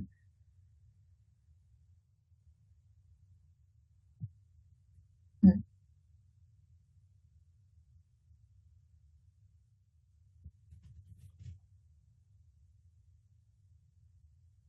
আচ্ছা। এখানে যদি আমি বলি পুরো অ্যাডমিশন প্রসেসটা একটা ব্ল্যাক বক্সের মতো এবং একটা গ্যাম্বলের মতো। সো তুমি আগে থেকেই আসলে ধরো তোমার অনেক ভালো প্রোফাইল, তাও তুমি গ্যারান্টি দিয়ে বলতে পারো না তোমার হবে। যেমন ওই দিন কাকে জানি বলতেছিলাম একটা এক্সাম্পল যে আমাদের আমার একটা জুনিয়র এবার অ্যাপ্লাই করছে, ওর প্রোফাইল খুবই ভালো, সিজিপিএ মনে হয় পারফেক্ট ফোর, রিসার্চও আছে, বাট ও সবগুলাতে অ্যাপ্লাই করছিল, বাট ওর হয় নাই বিকজ হচ্ছে ইন্টারন্যাশনাল কোলাবোরেশন ছিল না। আহ, আজকে শুনলাম একটাতে হয়েছে। তো এর আগে সবগুলা থেকে রিজেকশন খেতেছিল। আবার অনেকের হচ্ছে হয়তো পারফেক্ট ফোর সিজিপিএ না, আমারই ছিল না, বাট স্টিল রিসার্চ এক্সপিরিয়েন্স ছিল, রেলিভেন্ট এক্সপিরিয়েন্স ছিল, আর ইন্টারন্যাশনাল কোলাবোরেশন ছিল, কারণে হয়ে গেছে। সো এটা ডিপেন্ড করে। আর কম্পিটিশন আসলে সব জায়গাতেই থাকবে, ধরো ইয়াসমাসেও থাকবে। এখন ইয়াসমাসে কিন্তু তুমি যেরকম বললে হাই কম্পিটিশন, ওরকম এরকমও এক্সাম্পল আছে যে একজনের সিজিপিএ ধরো 3.8, আরেকজনের 3.2, বাট 3.8 যার তার হয় না, 3.2 যার তার হয়েছে। কেন? বিকজ তার সিজিপিএ কম হলেও তার অন্যদিকে এক্সপিরিয়েন্স বেটার ছিল, এন্ড তার ইরাসমাসের মোটিভেশনটা এসওপিতে আরো বেটার করে বলতে পারছে। তো কখন আসলে কোনটায় কার হবে এটা আমরা আগে থেকে বলতে পারি না। সেই জন্য মানে তোমার যে জায়গাটায় কনফিডেন্ট মনে হয় যে ওকে এটা আমার সাথে যাবে, ওই জায়গাটায় রিস্কটা নেওয়া উচিত। অ্যাপ্লাই না করলে তুমি আসলে জানবে না যে তোমার হবে কিনা, অ্যাপ্লাই না করলে তো হচ্ছেই না। বাট যেহেতু ইরাসমাস ফ্রি, সো অ্যাপ্লাই করতে তো সমস্যা নেই, সিরিয়াসলি অ্যাপ্লাই করো। প্রথমবার যদি না হয় সেকেন্ড বার করো, এটা একটা। And, দেশে মাস্টার্স করা একটা ভালো অপশন, কারণ আমার কাছে মনে হয় যে অনার্স শেষ করেই হঠাৎ করে এত টাকার অ্যাপ্লিকেশন পেয়ে থাকা নট একটু টাফ। সো অনেকে যেটা করে যে দেশে মাস্টার্স করে এন্ড সাথে ধরো চাকরিও করে, অনেকে পার্ট টাইম অনেক জায়গায়, অনেক সফটওয়্যার কোম্পানিতে এটা করা যায়। বাট কিছু মানে রুলস থাকে যে তুমি মাস্টার্স করা অবস্থায় ফুল টাইম চাকরি করতে পারবে না, অনেকে না জানাই করে আর কি পার্ট টাইম চাকরি বা রিমোট কোনো চাকরি করতে পারো। সো তোমার ওখানে আসলে বেশ ভালো একটা অ্যামাউন্টের টাকা আসলে জমে যাবে। বা মাস্টার্স করতে আরেকটা লাভ যেটা যে আইসিটি ডিভিশন থেকে একটা ফেলোশিপ দেয়, যেমন আমাদের সময় আহ, আমাদের প্রথম বছরে 3 জনকে দিয়েছিল ফেলোশিপ আমাদের ডিপার্টমেন্ট থেকে, পরের বছর আরো 4 জনকে। তো ওই ফেলোশিপটা একটা বেশ ভালো অ্যামাউন্ট। ওটা হচ্ছে মাসে 25,000 করে দেয়, এন্ড ওভারঅল 1.5 বছরে 4.5 লাখ টাকা দেয়। সো এখন ওই 25,000 টাকা থেকে তোমার আসলে যদি তুমি হলে থাকো, ওই মানে ওই এক্সপেন্সও কাভার হয়ে যায়, এন্ড ওখান থেকে একটা বিশাল অ্যামাউন্টের টাকা তুমি আসলে জমাইতে পারবা। সো এন্ড অনেকে হচ্ছে ধর টিউশন করে, অনেক কিছু করে। তো ওই যে 4.5 লাখ টাকা, ওইখান থেকে একটা বড় অংশ তোমার অ্যাপ্লিকেশন ফিতে কাজে লাগবে, বিকজ তোমার যদি 4-5টা অ্যাপ্লাই করো তোমার অ্যাপ্লিকেশন ফি লাগছে 1.5 লাখ। সো ওই ফেলোশিপের টাকা থেকে আসলে একটা বিশাল অংশ এখানে কাভার হয়ে যাবে। তো দেশে মাস্টার্স করার এটা একটা ভালো দিক। যে অ্যাপ্লিকেশন ফির টাকাটা চলে আসে, বা ওই মিনহাল তুমি ওই টাইমে অনেক চাকরি করতেছো, ওই টাকাটা জমাইতেছো, ওইটাও হচ্ছে তখন তোমার ফিউচারে কাজে লাগবে। আর যদি একেবারে পাশ করে বের হয়ে যেতে চাও, তখন ওই যে যেখানে অ্যাপ্লিকেশন ফি নাই, এরাসমাস পাওয়ার প্রোগ্রামগুলো ট্রাই করতে পারো। বাট ওটা একটু রিস্কি। ধরো তুমি এই বছর ট্রাই করলা, হইল না, দেন তখন তোমার যেটা হবে যে হয়তো অনেক সময় ধরো আশেপাশে অনেক ফ্রেন্ড কোথাও না কোথাও চাকরিতে জয়েন করে ফেলছে, তখন তোমার মানে নিজের দিক থেকে খারাপ লাগতে পারে, ওই জয়েন করতেছে, আমি এখানে কোথাও জয়েন করলাম না। সো ওই জন্য লাইক কোথাও জয়েন করে ট্রাই করাটা বেটার, না তোমার মেন্টাল হেলথ ভালো থাকবে আর কি। আর তোমার যদি স্ট্রংলি মনে হয় যে না আমি এখন চাকরিতে জয়েন করবো না, পুরো 1 বছর আমি দিই প্রসেস বাইরে অ্যাপ্লাই করতে, মানে ওটা তোমার পার্সোনাল চয়েস। এরপরে যদি কোথাও মানে কোন র্যাঙ্কের ইউনিভার্সিটিগুলোতে অ্যাপ্লাই করবা সেটা বলো। আহ আচ্ছা, তো এখন সবগুলোতে আসলেই মানে অ্যাপ্লিকেশন অনেক বেশি কম্পিটিটিভ হয়, অ্যাকসেপ্টেন্স রেট অনেক লো থাকে। তো এখান থেকে যদি তুমি ধরো কোনো প্রফেসরকে ইমেল করে ধরো আগে গ্রিন সিগন্যাল পাইছো যে সে তোমাকে বলছে তোমাকে নিবে তার ল্যাবে, তখন তুমি অ্যাপ্লাই করতে পারো শিওর হয়ে। এছাড়া তুমি মানে 1 থেকে 20-এর মধ্যে হয়তো একটা দুইটা রাখতে পারো যদি খুব বেশি ইচ্ছা থাকে। এছাড়া দেন 20 পরে থেকে অ্যাপ্লাই করতে পারো, 20 থেকে 100-এর ভিতরে। আহ ওদের অ্যাকসেপ্টেন্স রেট দেখতে পারো। তারপরে আর কি, এটা আমি আসলে এখন তোমাকে বলতে পারবো না যে কোনটা বেটার, বিকজ তুমি দেখো যে হার্ভার্ড কিন্তু অনেক ভালো, বাট এটা 96। কেন? বিকজ আমি সফটওয়্যার ইঞ্জিনিয়ারিং ফিল্টার দিছি। সফটওয়্যার ইঞ্জিনিয়ারিং এ হার্ভার্ডের থেকে ভালো ভালো ইউনিভার্সিটি আছে। বাট যদি এটা না দিয়ে অন্য কোনো সাবজেক্ট দিতাম, সেখানে হয়তো হার্ভার্ডের উপরে থাকতো। মানে এটা কিন্তু মানে দ্যাট ডাজন্ট মিন হার্ভার্ড হচ্ছে ধরো নর্থ টেক্সাসের থেকে খারাপ, হার্ভার্ড তো হার্ভার্ডই। বাট সফটওয়্যার ইঞ্জিনিয়ারিং এর র্যাঙ্ক চিন্তা করলে এখানে হচ্ছে সফটওয়্যার ইঞ্জিনিয়ারিং এর কাজ কম হয়, অন্যদিকে হয়তো কাজ ভালো হয়, ঠিক আছে? তো এখানে তার মানে তোমার এসি প্রফেসর খুব একটা নাই, এখানে তোমার অ্যাপ্লাই করলে আর কি হওয়ার চান্সেস কম। তো এরকম ধরে ধরে তুমি করতে পারো। যেমন স্ট্যানফোর্ড দেখো 101-এ, দ্যাট ডাজন্ট মিন স্ট্যানফোর্ড খারাপ, অনেক ভালো। প্রিন্সটন 101-এ, কেন? বিকজ আমি সফটওয়্যার ইঞ্জিনিয়ারিং ফিল্টার ধরে সার্চ করতেছি। আবার যদি এটা সরাই দিই, মনে করো আমি হিউম্যান কম্পিউটার ইন্টারাকশন দেখি, তখন আবার অন্যরকম হবে। আর্নিং ব্যালেন্স কি লাগে, তারপর ধরো যে আরবাইন হচ্ছে সফটওয়্যার ইঞ্জিনিয়ার কিন্তু সেকেন্ডে ছিল, এখন 15তে চলে আসছে। সো এরকম ধরে করতে পারো। আবার এইচসিআই তে আরবানা চ্যাম্পিয়ন হচ্ছে আগে এসিতে 3-এ ছিল, এখন 13তে চলে আসছে। তো তুমি আসলে কোন ডোমেইনে অ্যাপ্লাই করতেছো ওইটা অনুযায়ী র্যাঙ্ক হচ্ছে আলাদা হবে, প্রফেসর আলাদা হবে, ওইভাবে ধরে ধরে তোমার অ্যাপ্লাই করতে হবে। আরেকটা ভালো ওয়ে হচ্ছে বুঝার, ধরো মানে জর্জ মেসনে আমাদের অনেক সিনিয়র পড়তে আসছে। সো ওখান থেকে তুমি কথা বললে তুমি আইডিয়া নিতে পারো যে ওখানে যারা পড়তে গেছে তাদের সিজিপিএ কেমন ছিল, তাদের রেজাল্ট কেমন ছিল।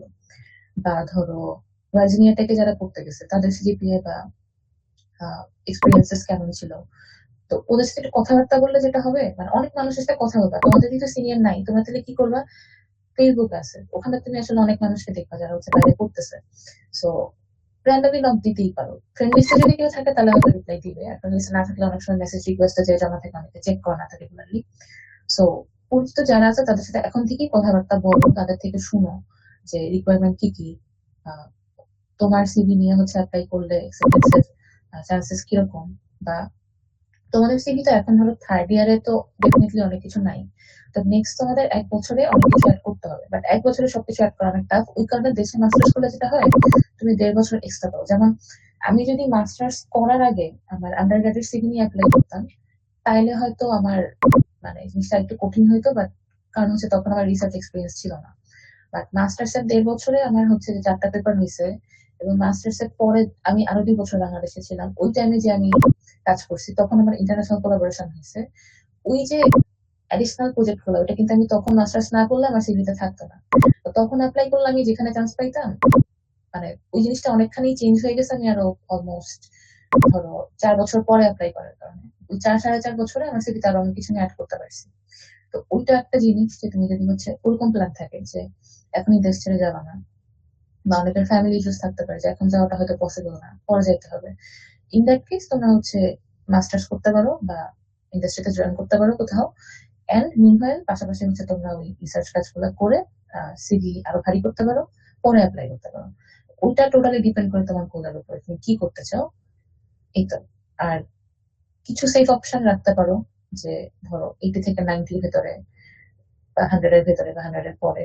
কিছু মিড র্যাঙ্কের গুলো রাখতে পারো, যে লাইক 30 থেকে 80 ওরকম। আর টপ র্যাঙ্কে যদি এপ্লাই করার ইচ্ছা থাকে সেটাও করতে পারো, এরকম একটা মানে মিক্স এন্ড ম্যাচ করে একটা কম্বিনেশন করে আর কি।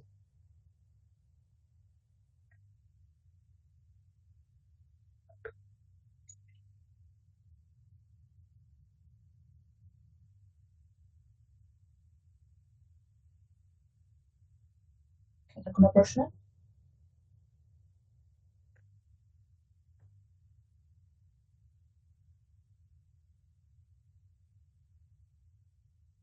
মানে জিনিসটা হচ্ছে অনেকটা ভার্সিটি অ্যাডমিশন টেস্টের মতোই।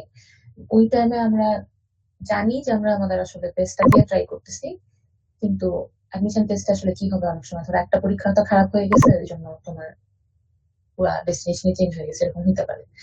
তো এটাই, বাট এখানে প্লাস পয়েন্ট হচ্ছে তুমি আসলে একদিন একটা পরীক্ষা দিতেছো না, লম্বা টাইম ধরে প্রিপারেশন নিতেছো, সো তোমার জিনিসগুলোকে ডিফাইন করতে পারবে। আর আরো ভালো জিনিস, তোমাদের এখনো সামনে অনেক সময় আছে, এমন না যে তুমি মানে যেহেতু থার্ড ইয়ারে, তো সামনে অনেক সময় আছে, অনেক কিছু করতে পারবে এখনো। তো ওইভাবে আর কি নিজের রেজুমেটাকে সাজাতে পারবে, ওখানে সাজাতে পারবে।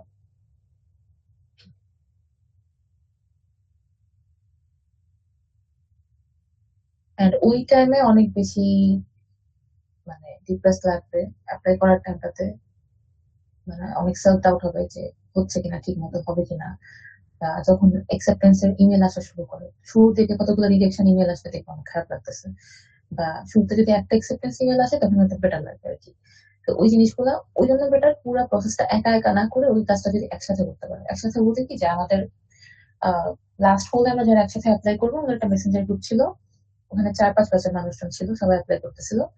তো একা একা ধর এখন আমি অনেক কিছু জানি না, কোথায় রিসোর্সেস পাবো, অ্যাপ্লিকেশন প্রসেসের অনেক কিছু জানি না, টোফেল নিয়ে জানি না, জিআর নিয়ে জানি না। তো ওইখানে ধরো একজন হচ্ছে অনেক মানে অর্গানাইজ ছিল, তার কাছে একটা টপে সব রিসোর্সেস ছিল, যার থেকে টোফেলের ওটা কপি করছি আমি। সো ও হচ্ছে সবকিছু, ইভেন ধরো নেক্সট টপ ইউএসএ গ্রুপের যে ভিসা রিলেটেড পোস্ট গুলা, তো টপিক ধরে ধরে ক্লাস্টার করে ওর পোস্টের লিঙ্ক গুলো আলাদা করা ছিল। তো আমাদের যে কোনো প্রশ্ন থাকলে আমরা হচ্ছে গুগল না করে ওটা জিজ্ঞেস করতাম গ্রুপে, ও হচ্ছে আমাদেরকে একটা করে রিসোর্স ধরাই দিত। তো ওইটা অনেক হেল্প করে যে তোমাদের কাছে রিসোর্স থাকবে, সবাই একসাথে শেয়ার করতে পারবা, মানে তোমাদের উপর বার্ডেনটা কমবে আর কি। একজন ধরো টোফেল নিয়ে অনেক ভালো জানো, সে বাকিদেরকে হেল্প করলাম। তো এখানে আসলে কম্পিটিশনের কিছু নাই যে না আমি অ্যাপ্লাই করতেছি আমি বাকিদেরকে হেল্প করবো না, আমার থেকে আগে যাবো, ওরকম কিছু নাই আসলে। কারণ অনেক ইউনিভার্সিটি, অনেক প্রফেসর, এক একজনের ইন্টারেস্ট আলাদা। সেম ইউনিভার্সিটি থেকে তো সবাই অ্যাপ্লাই করবাও না। তো ওটাই। তো হচ্ছে যে অনেক অপশন আছে এখানে, সবাই সবাইকে হেল্প করলে যেটা হবে, তোমাদের নিজেদের এক্সপিরিয়েন্সটা সহজ হবে। আর ওই টাইমটা আর কি ডিফিকাল্ট যাবে না, যে সবাই মিলে যখন একসাথে একটা কাজ করতেছো। তো ওই টাইমে মোটিভেশন ধরে রাখতে ওটা অনেক হেল্প করে আর কি। বা ধরো তোমার এসওপি লিখে বাকিদেরকে একটু চেক করতে দিলা, বা ইমেল লিখে বাকিদেরকে চেক করতে দিলা, টেমপ্লেট শেয়ার করবো, ওটা সমস্যা না।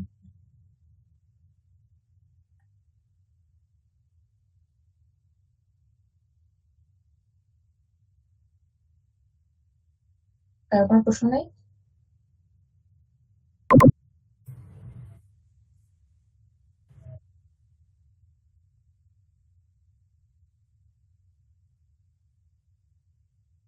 হুম।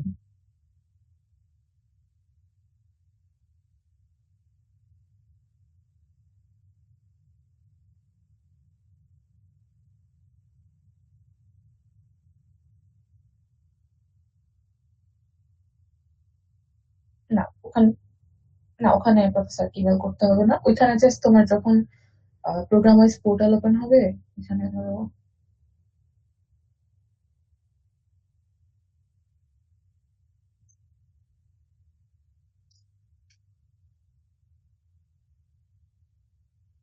হুম, আচ্ছা আচ্ছা, এখানে হচ্ছে অ্যাপ্লিকেশন, অনলাইন অ্যাপ্লিকেশন ফর্ম, আচ্ছা অ্যাপ্লিকেশন পিরিয়ড অ্যাভেলেবল হবে, এখন নাই।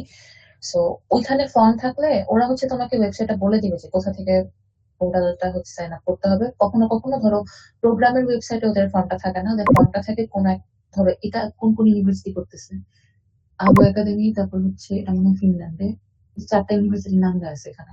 তো ওদের কোনো একটা ইউনিভার্সিটির ওয়েবসাইটের লিঙ্ক থাকবে, ওখানে যে অ্যাপ্লাই করতে হয়, বাট সেন্ট্রাল আর কি। সো ওখানে প্রফেসরকে ইমেল করার কোনো ব্যাপার নেই। ম্যাম, ইউএসএ ইউনিভার্সিটি গুলো সম্পর্কে বললেন যে এখানে ফ্যাকাল্টিদেরকে ইমেল করতে হয়, প্রফেসরদেরকে ইমেল করতে হয়। যদি ইউরোপের ওইদিকের মানে অ্যাপ্লিকেশন করতে হয় ইউরোপের ইউনিভার্সিটি গুলোতে অথবা অস্ট্রেলিয়া ওইদিকেও কি এরকম প্রফেসরদেরকে আগে ইমেল করে এরকম একটা সিউরিটি বা এরকম একটা কানেকশন ক্রিয়েট করতে হয় কিনা? আচ্ছা, ইউরোপে যেমন মাস্টার্স এটা যেটা বললাম ইরাসমাস এখানে লাগে না, এটা যেহেতু সেন্ট্রাল। অস্ট্রেলিয়ারটা আমি জানি না, ওখানে গেছে এমন কারোর সাথে কথা বলে বেটার জানতে পারবো, বা আমি জেনে জানাবো না। ইউএসএ তে হচ্ছে যেমন অনেক জায়গায় সেন্ট্রাল অ্যাডমিশন, কিন্তু তুমি আগে থেকে প্রফেসরকে ইমেল করো ফান্ড ম্যানেজ করতে, না জাস্ট জানার জন্য ওরা স্টুডেন্ট নিবে কিনা। ফর এক্সাম্পল ধরো তুমি ইউসিআই তে অ্যাপ্লাই করলে এই বছর $155 ফি দিয়ে। এখন তুমি জানো না যে এখানে যে প্রফেসরদেরকে দেখাইতেছে ওয়েবসাইটে কেউ স্টুডেন্ট নিবে কিনা। এখন ধরো ইউসিআই ঠিক করলে এই বছর সে কোনো স্টুডেন্ট নিবে না, কোনো প্রফেসর নিবে না, তোমার কিন্তু শুধু শুধু মানে অ্যাপ্লিকেশন ফিটা গেল, টাইমটা গেল, ইম্পোর্টটা গেল। তো তুমি যদি মনে করো আগে থেকেই জানতে পারো যে কোনো একটা প্রফেসরকে ইমেল দিচ্ছ, সে বললো যে নিবে না, বাট কেউ একজন বললো নিবে, তখন তুমি মোটামুটি জানা আছে ঠিক আছে তার হচ্ছে ওখানে একটা পোস্ট ফাঁকা আছে, তো ওখানে অ্যাপ্লাই করতে পারি, চান্স আছে ওখানে। এটা একটা যে তোমার নিজের জানার জন্য। আরেকটা হচ্ছে কোনো কোনো জায়গায় সেন্ট্রাল বললেও আগে প্রফেসর ম্যানেজ করতে হয়, যেমন পার্ডুতে গত বছর আর এই বছর যারা আসছে তারা সবাই আগে প্রফেসর ম্যানেজ করছে। ইভেন এখানে আসার আগে প্রফেসরের সাথে কাজও শুরু করে দিচ্ছে একটা পেপারে। দেন হচ্ছে প্রফেসর বলছে ওকে পোর্টাল ওখানে অ্যাপ্লাই করলো, তারপর অ্যাপ্লাই করছে, তারপর ওই প্রফেসর তার ল্যাবে জয়েন করছে। তো এটা ইউনিভার্সিটি ওয়াইজ আলাদা। তো এখানেও মানুষের এক্সপিরিয়েন্স শুনে না বেটার। তারপর ধরো অনেকে যেটা বলছিলাম একটা ট্রিক্স, যে ধরো এই বছর মাত্র পিএইচডি শেষ করে পরের বছর অনেকে নতুন ফ্যাকাল্টি হিসেবে জয়েন করবে অনেক ইউনিভার্সিটিতে। তো তুমি হচ্ছে বিভিন্ন প্রফেসরদের ওয়েবসাইটে যে দেখতে পারো যে কে হচ্ছে এই বছর পিএইচডি শেষ করে বের হয়েছে, দেন তার প্রোফাইল ফলো করলে দেখবা যে সে কোথাও জয়েন করলে লিঙ্কডইনে হয়তো পোস্ট দেবে যে আমি এখানে জয়েন করছি। বা অনেক ইউনিভার্সিটি ওয়েবসাইটে লেখা থাকে যে আমাদের নিউলি জয়েন ফ্যাকাল্টি হচ্ছে এরা। তো নিউলি জয়েন মানে তার ল্যাবে কোনো লোকই নাই, হ্যাঁ, তো তার ফান্ড আছে, সে নিতে পারবে। বাট স্টিল শিওর হওয়ার জন্য তুমি তাকে একটা ছোট ইমেল করতে পারো যে ওকে আমি তো তোমার কাছে ইন্টারেস্টেড, তুমি কি আসলে এবার পিএইচডি স্টুডেন্ট নিচ্ছ কিনা। তো জানা থাকলে তোমার জন্য বেটার আর কি, যে যেহেতু এখানে অনেক টাইম এন্ড মানি ইনভেস্ট করতেছো, অ্যাপ্লাই করতেছো ফি দিয়ে, সো আগে থেকে জানা থাকলে বেটার। বাট ইউসিআই যেরকম সেন্ট্রাল ছিল, সো ইউসিআই আমার প্রফেসরকে এবার কয়েকজন ইমেল করছিল জানার জন্য ডিটেল, বাট ও বলছে যে আচ্ছা আমি তো আসলে এখন বলতে পারতেছি না, বাট তুমি সেন্ট্রালি অ্যাপ্লাই করো, মানে আমি তোমার অ্যাপ্লিকেশন দেখবো, ওরকম বলছিল।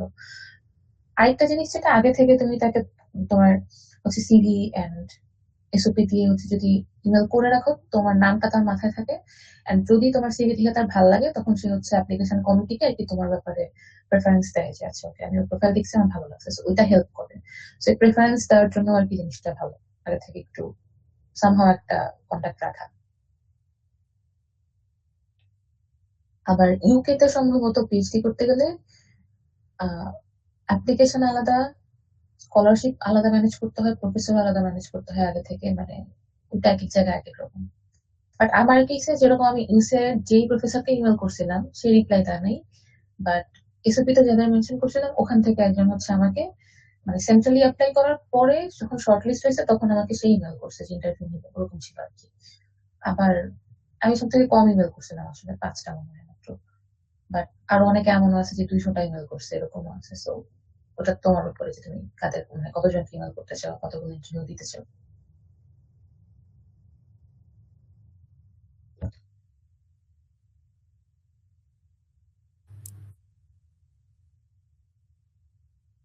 আর আরেকটা হচ্ছে যে এখন থেকে মানে এখন যদি তুমি বাইরের কারোর সাথে কাজ করতে চাও, তো ধরো তুমি সামনের বছর পিএইচডি অ্যাপ্লাই করবে না, বাট স্টিল কোনো একটা প্রফেসরের সাথে কাজ করতে চাইলে তার পেপার টেপার করে ইমেল দেওয়া যায় হচ্ছে এবছর থার্ড ইয়ার স্টুডেন্ট, আমি পিএইচডি অ্যাপ্লাই করবো হয়তো 2 বছর বা 3 বছর পরে, তো এখন তোমার সাথে কোলাবোরেশনের কোনো স্কোপ থাকলে আমাকে জানাও, এটা বলেও ইমেল করতে পারো, তাহলে তার সাথে 1 বছর কাজও করলে তার এলআরও পাইলা, একটা পেপারও হয়ে গেল।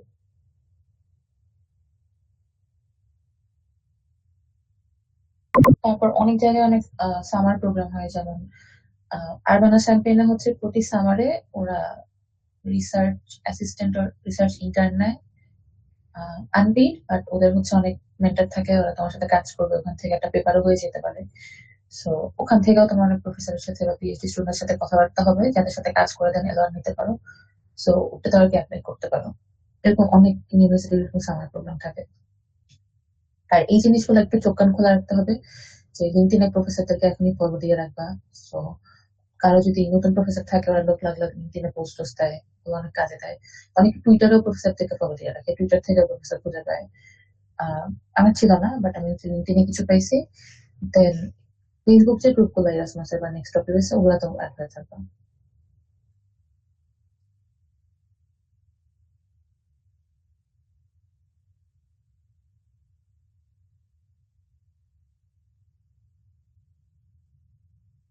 আর কোনো প্রশ্ন?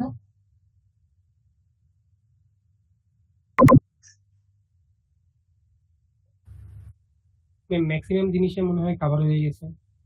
আচ্ছা, এখন তাইলে তোমাদের মেইন কাজ যেটা, মানে এই স্টেজে, যে এখানে যে রিসোর্স গুলো আছে ওগুলো একটু দেখা রেগুলার, দেখলে আইডিয়া হবে তোমার কিভাবে নিজের সিভি বা সবকিছু সাজানো লাগবে।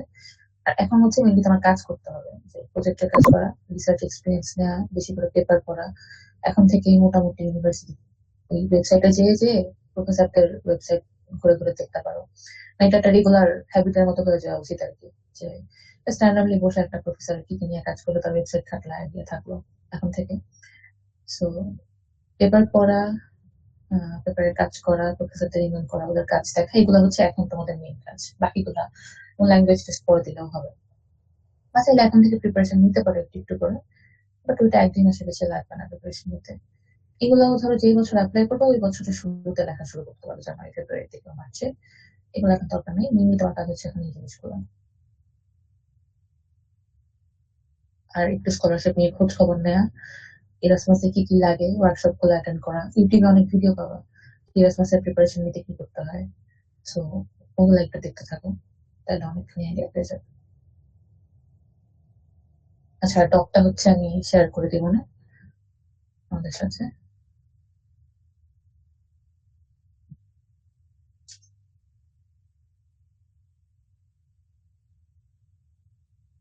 আর প্রশ্ন না থাকলে শেষ করতে পারি না এখানে।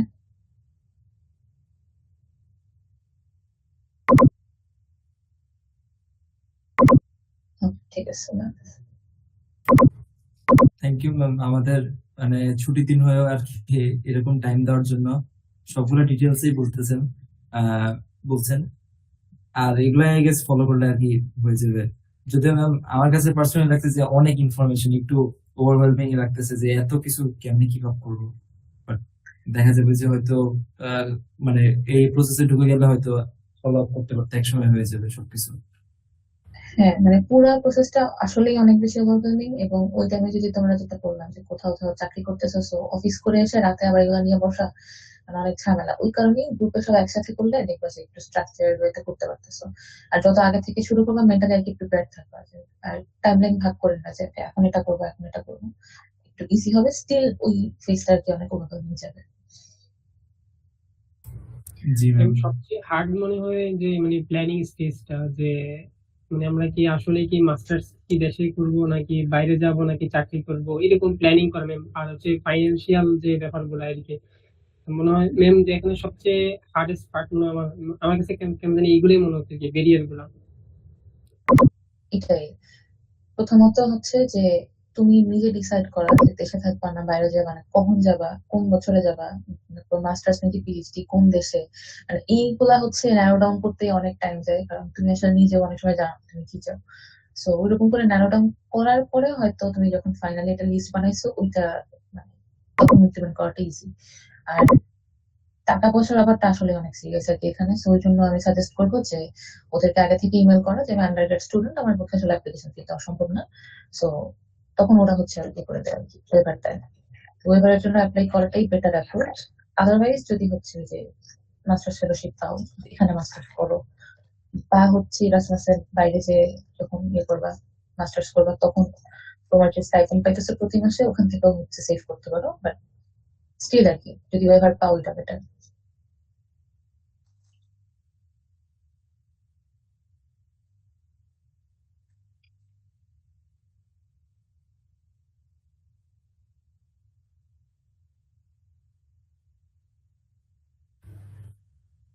থ্যাংক ইউ ম্যাম আমাদেরকে এত ডিটেলে জিনিসপত্র বলার জন্য। আমরা এগুলো ইউটিউবে অনেকগুলো দেখছিলাম, বাট মানে ইউটিউবে ম্যাম দেখলে ওই কনফিডেন্সটা আসে না আর কি, যে আসলে আমরা কি ঠিকঠাক দেখতেছি কিনা বা সঠিক ইনফরমেশন পাচ্ছি কিনা।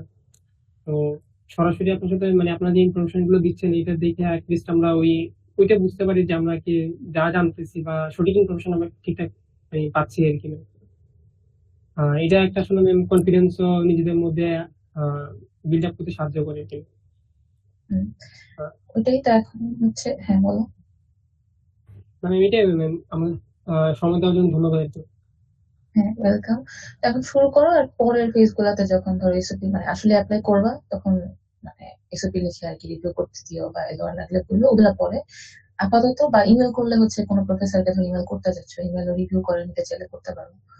ওই আর কি। বাট এখন তোমাদের মেইন কাজ হচ্ছে একটু ওই ডোমেইন নিয়ে একটু রিসার্চ করা ওটাই।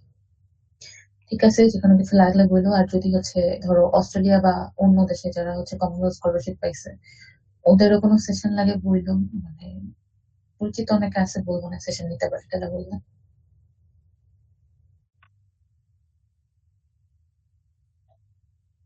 ওকে, ঠিক আছে, তাহলে আল্লাহ জি, হাফেজ। হ্যাঁ, জি, আসসালামু আলাইকুম। ওয়ালাইকুম আসসালাম।